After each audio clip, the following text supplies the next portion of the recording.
Les populations de la commune de Sinandé sont satisfaites de la gouvernance du chef de l'État, une fermeté dans la gestion qui garantit aujourd'hui au Bénin une indépendance financière et une santé économique qui force l'admiration. Je vous invite à suivre le reportage d'Isaac Alchi et de Boris Akissou après le passage de Patrice Talon dans la commune.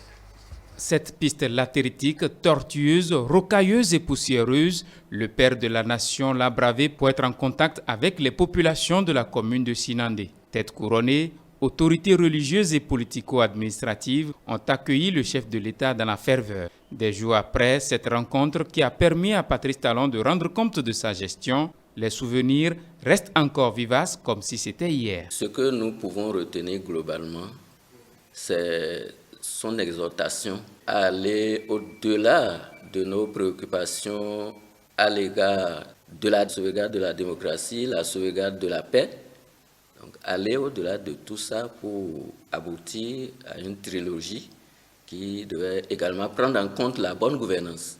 Ce qu'il a dit, encore qui a honoré nous les femmes, c'est le bitumage de notre voix. Ça nous a tellement pris. Lui-même, face à face, il est arrivé à nous clarifier les réactions qu'il a menées dans le pays. On a vu avec ces réactions que nous irons loin parce que le pays a changé. Le passage du chef de l'État dans la commune de Sinandé est venu corriger un sentiment de frustration latent. On était totalement frustrés parce qu'on s'est dit il ne peut pas quand même parcourir 60 communes et laisser Sinandé pour compte.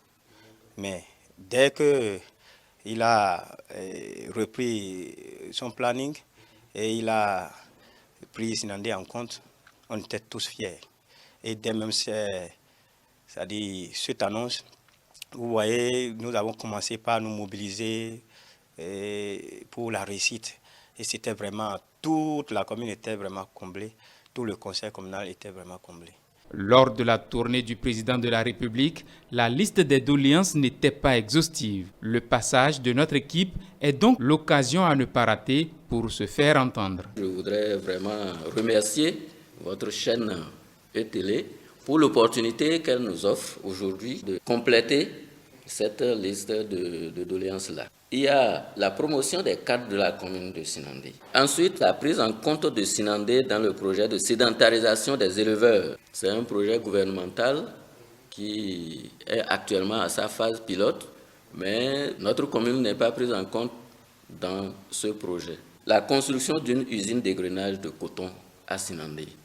Dans le Borgou, nous sommes quand même la meilleure commune productrice de coton. Les différentes explications du chantre de la rupture ont éclairé la lanterne de certains leaders qui se feront désormais ses porte-paroles. Nous avons appris par sa propre voix l'amélioration de la santé économique et la gestion qui était mal faite, et on a enregistré par ici, par là, des éléphants blancs.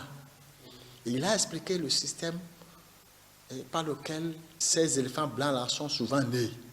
C'est tout ça là qui m'a trop enchanté. On a compris qu'il est en train de travailler. Parce qu'on ne savait pas. C'est dans les coulisses qu'on l'apprenait. Il est venu de lui-même, il a expliqué. Et ça nous a vraiment éclairé, ça nous a mis à l'aise. La commune de Sinandé, première force productrice de coton dans le Borgou, attend de connaître de grandes réalisations au cours du second mandat que les populations souhaitent de tout cœur à Patrice Talon.